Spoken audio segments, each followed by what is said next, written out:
White House as President Truman signs the resolution of Congress approving the Anglo-American Financial Trade Agreement for a loan of £937,500,000 to Britain.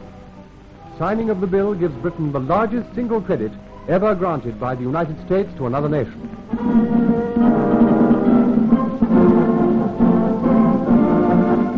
Picking up one pen after another, President Truman writes his name and then hands the pens to the visitors as souvenirs. And so a major step has been taken to revive international trade, which will be of mutual economic benefit to the nations of the world.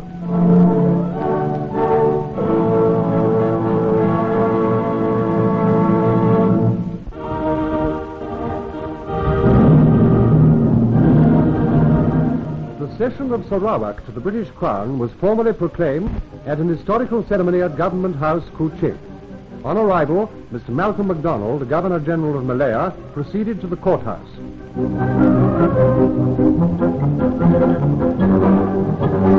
Then came the appointment of Mr. C.W. Dawson as acting Governor of Sarawak, which thus becomes the latest member of the British Commonwealth of Nations.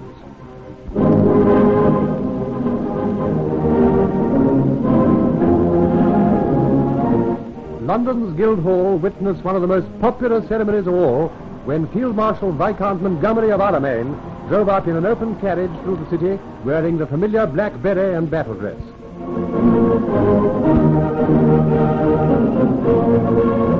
On arrival at Guildhall, Monty was conducted by the chairman and members of the Special Reception Committee to the dais, where he was welcomed by London's Lord Mayor, Sir Charles Davis. Then the City Chamberlain, Major Irving Gain, asked the time-honored question of presentation. Who presents this nobleman? Margaret Warden, the Western County Purpose. After Monty had signed the Freeman's Declaration, he added his signature to the city's roll of fame. Following this, the Chamberlain offered the Field Marshal the right hand of fellowship. It is my proud privilege as Chamberlain to offer you the right hand of fellowship and to greet you as a citizen and mercer of London. And then, one of the most colourful events of the day, the presentation of the token Sword of Honour by the Lord Mayor to the gallant hero of Arame.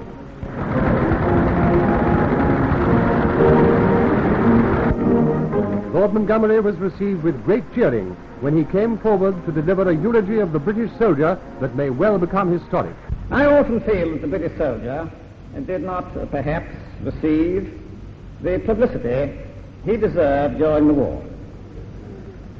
Much was heard, and rightly heard, very rightly, of the great deeds performed by our Empire brothers and by our Allied friends. And the war could not have been won without them. But amongst those in the forefront, I place the unconquerable figure of the British soldier. The British soldier has behaved admirably. They will vigorously complain of the difficulties of their lives and will appear to the outsider to be hotbeds of discontent and dissatisfaction. But this outward grumbling hides an inward stubbornness, a capacity to endure without hope of reward, which is surpassed by none other. We can fight longer without success than any other people. Staunch and tenacious in defeat, kind and gentle in victory, the one man to whom the nation owes its heartfelt thanks. Finally, before an enthusiastic audience, the Field Marshal returned grateful thanks from the Mansion House balcony to the citizens in whose esteem he holds a unique place, thus rounding off a day never to be forgotten in the pageantry of London.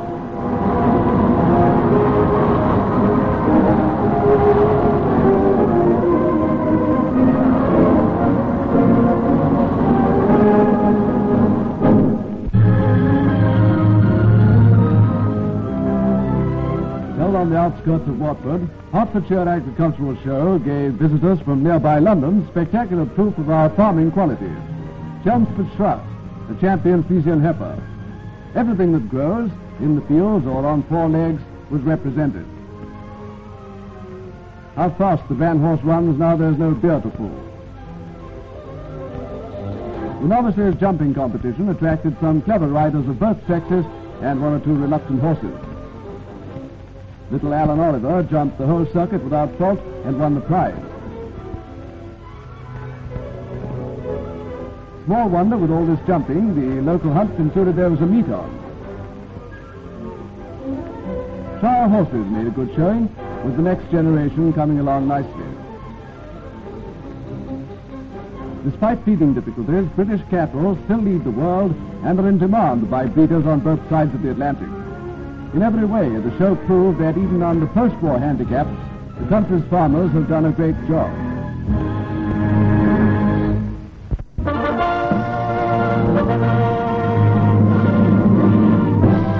"16 Lancaster bombers of the famous RAF Squadron 35, visiting America at the invitation of the United States Army Air Forces, give a demonstration flight over New York.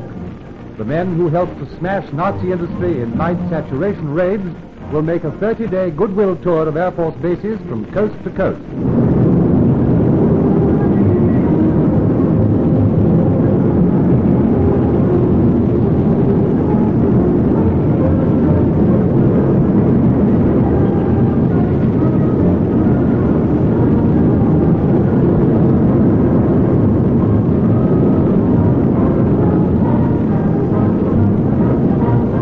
America salutes the boys in blue, whose efforts, more than anything else, prevented German rockets and flying bombs from falling on New York and helped to bring the enemy to her knees.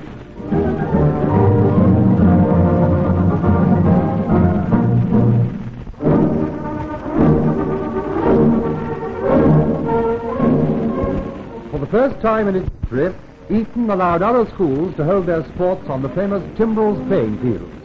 There was a full afternoon's program of sporting events, the forerunner, we hope, of many more in the years to come.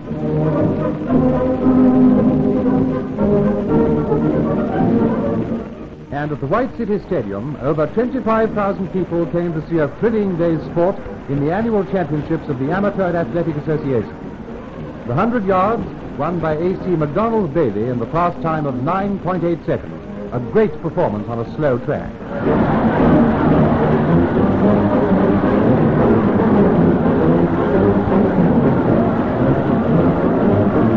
The 120 yards hurdles gave Belgium 2 decisive victories, numbers 1 and 2 being P. Brackman and P. van der Sijper, and the time 14.9 seconds.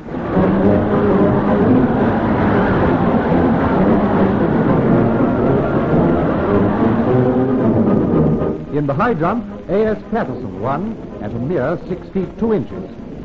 The pole vault, always a thrill to watch, wasn't carried through without someone coming to grief. In this event, Holland distinguished herself when C. Lamoureux cleared 12 feet 10 inches. But everything failed beside the record-breaking 3-mile by S.C. Wooderson and his Dutch challenger W.F. Slijkhuis. Let's follow this classic right from the start. Wooderson is number 17.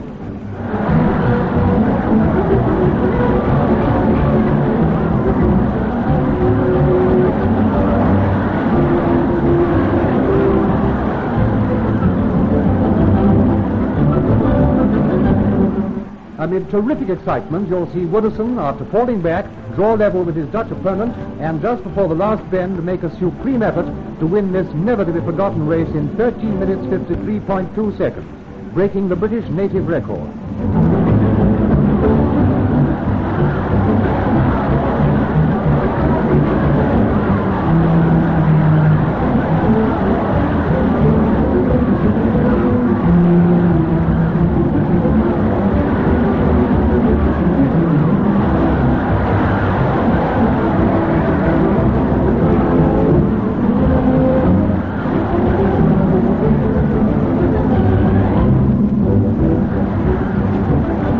Well done, Wooderson. A great performance indeed.